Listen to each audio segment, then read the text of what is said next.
क्या आपने कभी सोचा है कि हमारे जीवन की सबसे बड़ी चुनौतियां ही हमें सबसे गहरे सबक सिखाती हैं? कभी कभी जब हम मुश्किल हालातों में फंस जाते हैं तो हमें लगता है कि हम अकेले हैं, कि हमारे सवालों का कोई जवाब नहीं है। लेकिन अगर हम सही नजरिए से देखें तो हर परिस्थिति हमें कुछ सिखाने आई होती है। आज मैं आपको एक ऐसी प्रेरणादायक कहानी सुनाने जा रहा हूं जो न सिर्फ आपके दिल को छू लेगी बल्कि आपके सोचने का नजरिया भी बदल देगी। यह कहानी सिर्फ एक साधारण कथा नहीं है, बल्कि यह जीवन के गहरे सत्य को उजागर करती है। तो चलिए आज हम बुद्ध की एक अनमोल कहानी के माध्यम से यह समझने की कोशिश करते हैं कि जीवन के सबसे कठिन सवालों का जवाब हमें कहां और कैसे मिलता है। तो आइए जीवन बदलने वाली कहानी शुरू करते हैं। दोस्तों, एक युवक ने अपने जीवन में सफलता प्राप्त करने का दृढ़ संकल्प कर लिया।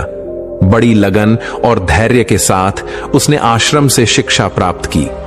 शिक्षा की समाप्ति के बाद उसने नौकरी खोजना प्रारंभ कर दिया ताकि पारिवारिक जिम्मेदारी का निर्वाह वह बहुत ही अच्छे तरीके से कर सके। इतनी अच्छी शिक्षा प्राप्त करने के बाद भी उसका यह दुर्भाग्य रहा कि उसे कहीं भी काम नहीं मिला। नौकरी की तलाश में वह जगह जगह भटकता रहा, खूब प्रयास किए, किंतु हर स्थान से उसे निराशा ही मिली। अच्छी बात यह थी कि युवक ने मात्र किताबी शिक्षा ग्रहण नहीं की थी, अपितु जीवन में कैसे धैर्य रखा जाए यह भी सीखा था। यही वजह रही कि वह हर परिस्थिति का सामना बड़े ही अच्छे तरीके से कर लेता। लेकिन कब तक यह करता, हर एक संघर्ष की सीमा होती है। दोस्तों, यह बात सत्य है कि जब तक सफलता नहीं मिलती है तब तक आपकी मदद करने कोई नहीं आता है। आप दर दर की ठोकरें खाते रहेंगे, पर कोई पूछने वाला नहीं रहेगा कि आप कैसे हैं, आप परेशान हैं कि नहीं हैं। यह कोई नहीं आपसे पूछेगा। यह जीवन की सच्चाई है। हां, लेकिन जब आप कामयाब बन जाएंगे, जब आपके पास पैसा रहेगा, तो 10 से 20 लोग आपके आगे पीछे घूमते रहेंगे। तो तमाम तरह के लोग आपसे रिश्ता भी रखना चाहेंगे। तब दूर के लोग भी आपसे कहेंगे कि आप उनके बहुत ही करीबी रिश्तेदार हैं। हर कोई आपसे एक झूठा रिश्ता लेकर जोड़ने लगेगा।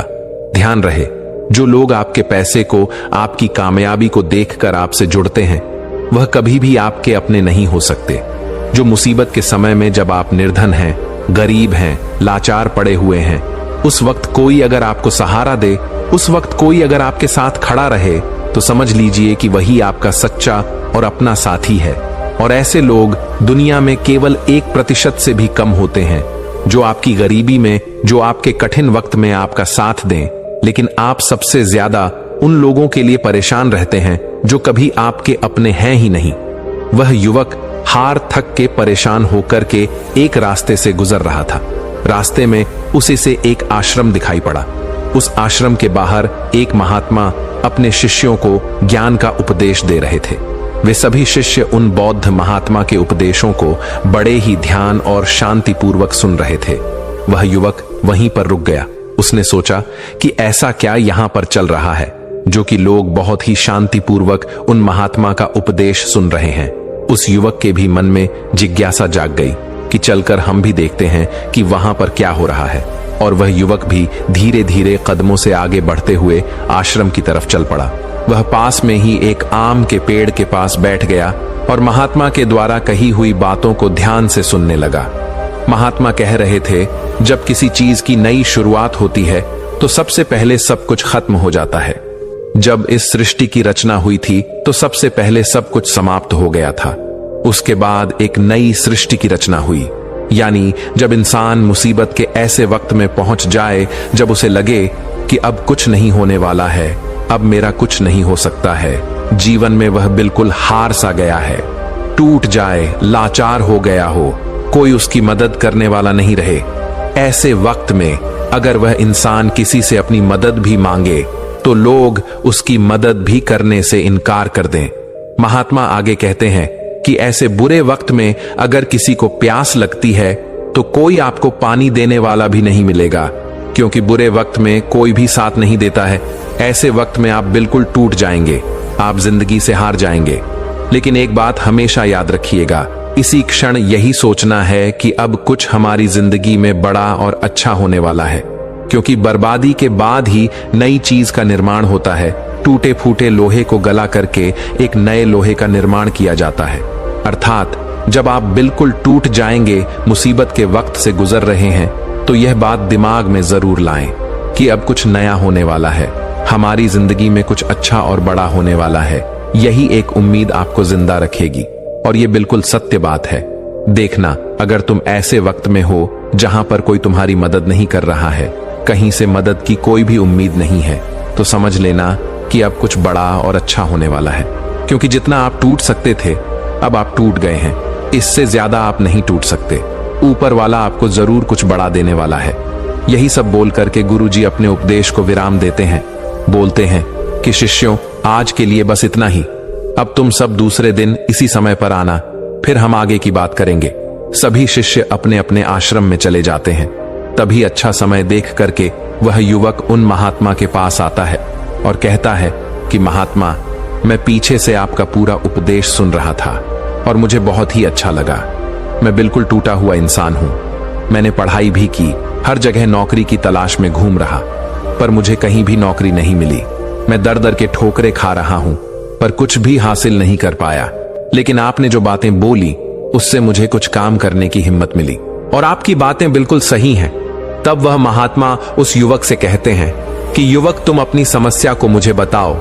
तब वह युवक कहता है कि हे महात्मा, मैंने आश्रम से शिक्षा प्राप्त की, उसके बाद हम घर पर आ गया और हमारे घर पर पैसों की जरूरत थी, जिसकी वजह से हम बाहर कमाने के लिए निकल पड़े।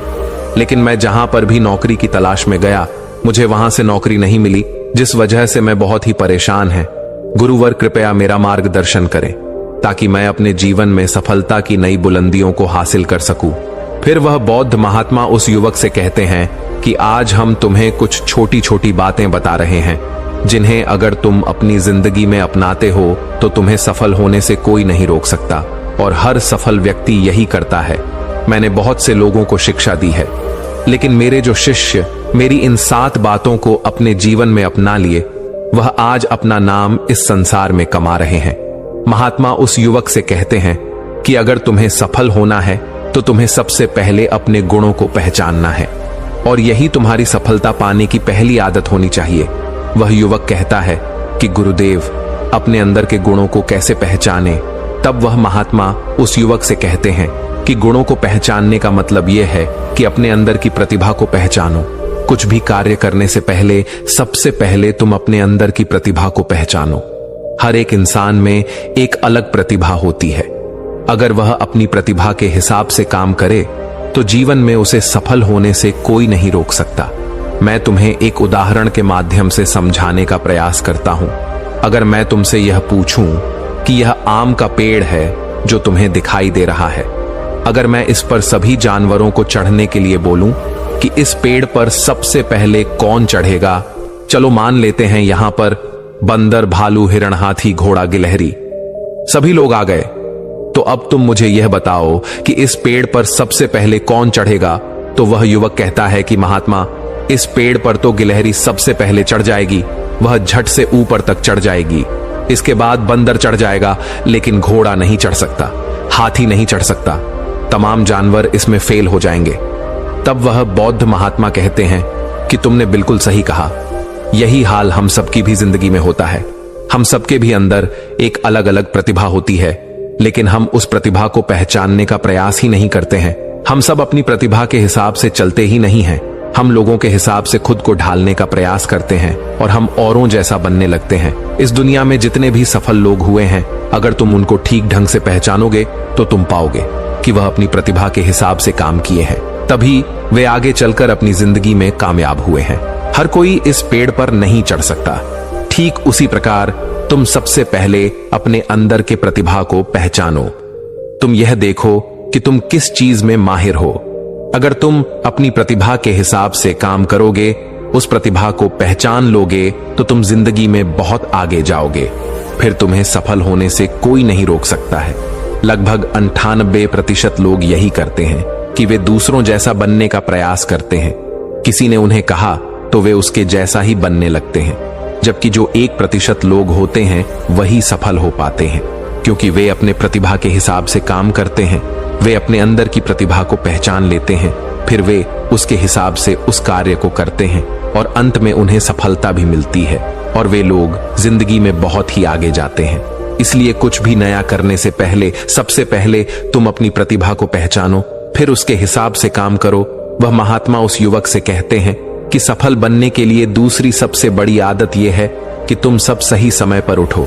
अगर तुम सब सुबह 3 घंटे पहले उठ जाते हो, अगर तुम 4 बजे उठ जाते हो या 5 बजे भी उठ जाते हो, तो तुम्हारे पास बहुत ज्यादा समय बच जाएगा अपने कार्य को करने का और तुम उन तमाम लोगों से आगे निकल जाओगे जो लोग देर सुबह सोकर उठते हैं।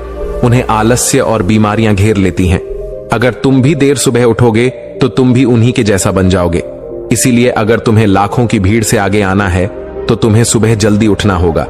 जो व्यक्ति सुबह सही समय पर जल्दी उठ जाते हैं उन्हें पूरे दिन को कार्य करने का ज्यादा समय मिल जाता है। तुम सुबह उठो, सबसे पहले अपने पूरे दिन की रूपरेखा तैयार करो कि कब मुझे क्या काम करना है, कब कौन सा काम करना है, कितने बजे क्या करना है। सबसे पहले तुम उस कार्य को करो, फिर उसके हिसाब से पूरे दिन का कार्य करो। इससे क्या होगा कि तुम्हारे पास समय बच जाएगा और तुम अपने कार्य को बहुत ही अच्छे तरीके से कर पाओगे। जो लोग यह कार्य नहीं करते हैं वह जब अपना कुछ कार्य पूरा कर लेते हैं, खाली बैठ जाते हैं, तो वह यह सोचते हैं कि अब उन्हें क्या करना चाहिए। इससे उनका समय बर्बाद होता है और जो भी व्यक्ति अपना समय बर्बाद करता है वह अपनी जिंदगी में कभी भी आगे नहीं बढ़ पाएगा। इसलिए सुबह उठकर के सबसे पहले अपनी एक रूपरेखा तैयार करो कि हमें दिन में क्या काम करना है और क्या नहीं करना है, फिर उसके हिसाब से तुम कार्य करो। महात्मा उस युवक से कहते हैं कि अगर तुम्हें अपनी जिंदगी में सफल होना है तो मैं तुम्हें तीसरी आदत बता रहा हूं जिसे तुम जरूर अपनाना। वह यह है कि अपनी विचार शक्ति का उपयोग करो। जो भी तुम अपनी जिंदगी में पाना चाहते हो उसे तुम सुबह उठ करके एक बार जरूर सोचो। तुम यह अनुभव करो कि वह चीज तुम्हें मिल रही है। भले ही वह चीज तुम्हें मिली ना हो, लेकिन तुम उसके बारे में सोचना शुरू करो और इतना सच्चाई के साथ सोचो कि ऐसा लगे कि तुम्हें वह चीज मिल रही है। उस चीज को पाने का अभ्यास करो और यह काम तुम्हें सुबह उठ करके ही करना है और जब रात को तुम सोने जाते हो तब भी तुम्हें यह करना है। धीरे धीरे वह चीज तुम्हारी तरफ आकर्षित होने लगेगी। इसे ही आकर्षण का नियम कहते हैं। व्यक्ति को जो भी चीज अपनी जिंदगी में पाना है उसे उसके बारे में बहुत ही सच्चाई और गहराई के साथ आभास करना है कि उसे वह चीज मिल रही है। फिर क्या होगा कि यह प्रकृति, यह ब्रह्मांड खुद तुम्हारे लिए वह चीज भेजेगा, क्योंकि वह चीज तुम्हारी तरफ आकर्षित होने लगेगी। इसे ही आकर्षण का नियम कहते हैं। तो तुम्हें इस आकर्षण के नियम का पालन करना है। अगर तुम इसका सही से अभ्यास करते हो तो धीरे धीरे तुम जो भी चीज पाना चाहते हो वह चीज तुम्हें मिलने लगेगी।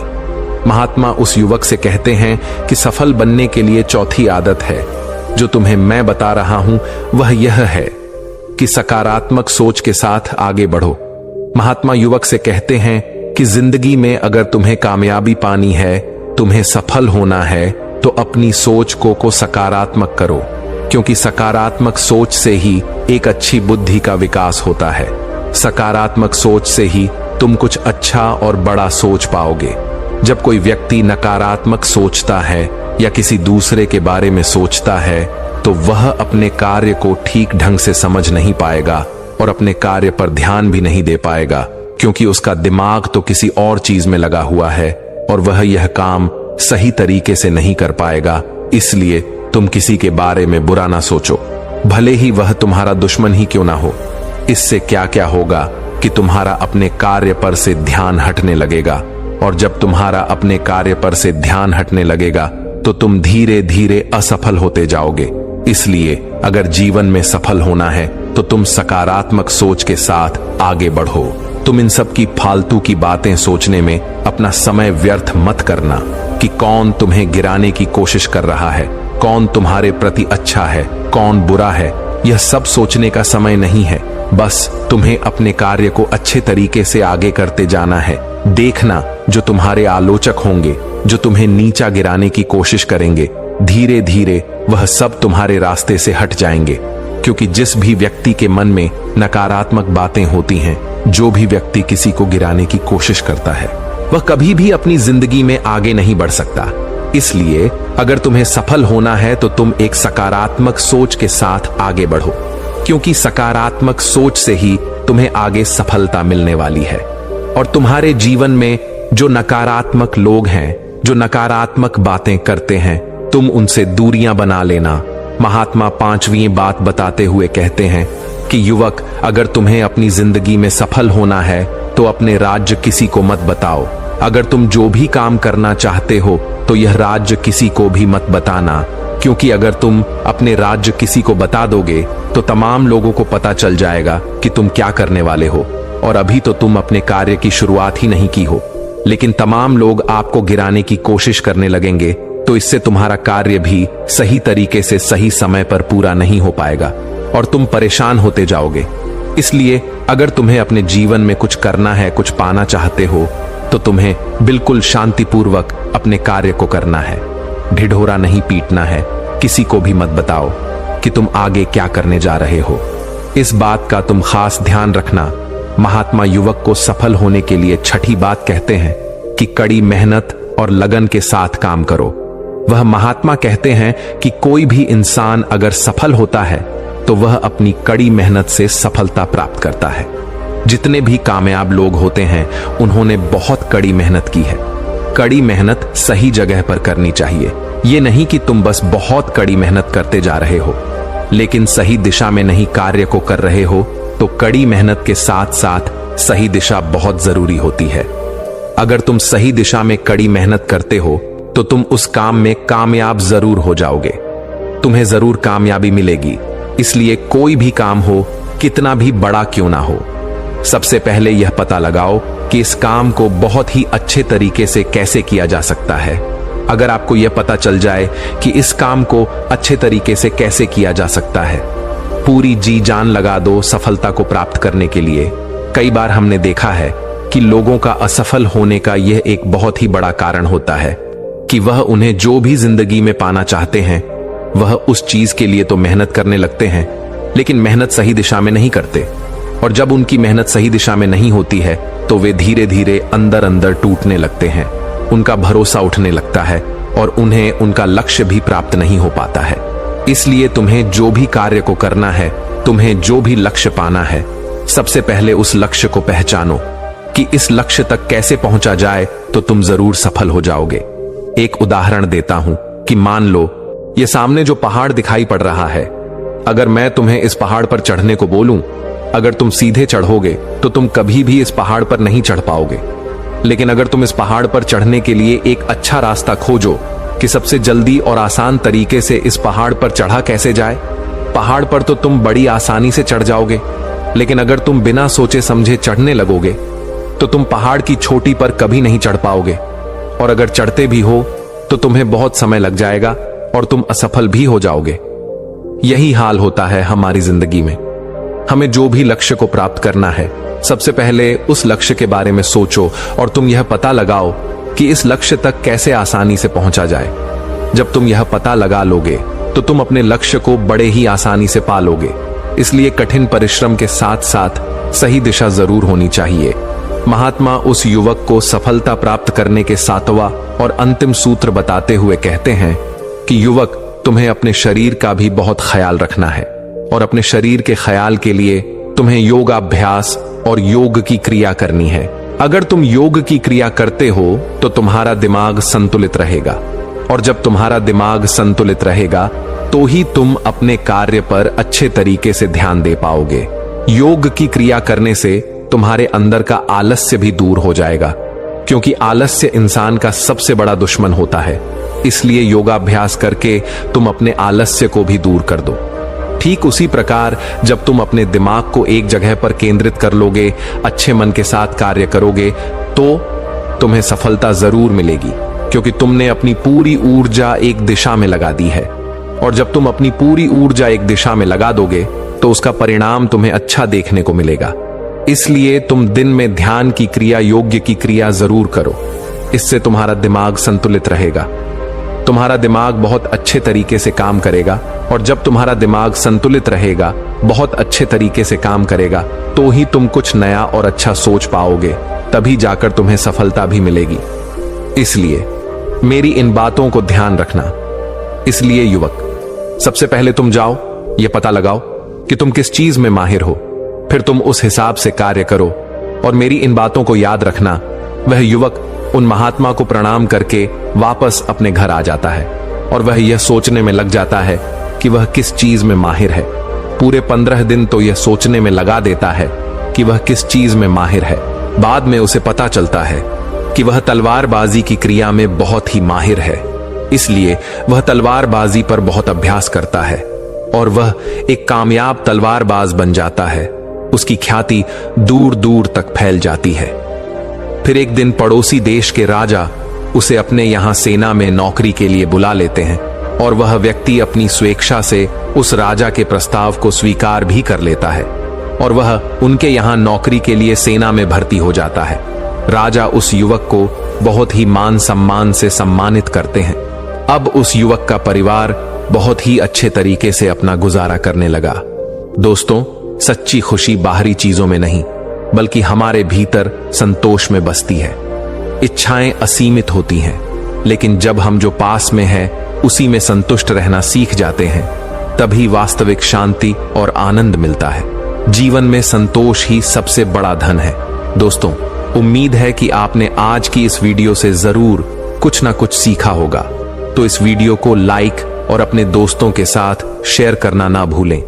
हमें ऐसे ही सपोर्ट करने के लिए चैनल को सब्सक्राइब और घंटी बटन को जरूर दबा दें। तो चलिए मिलते हैं एक और वीडियो में। तब तक के लिए अपना ख्याल रखें। धन्यवाद।